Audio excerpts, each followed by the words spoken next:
If you need to reset your CapCut password, follow these simple steps to regain access to your account.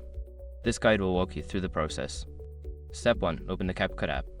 Launch the CapCut application on your device.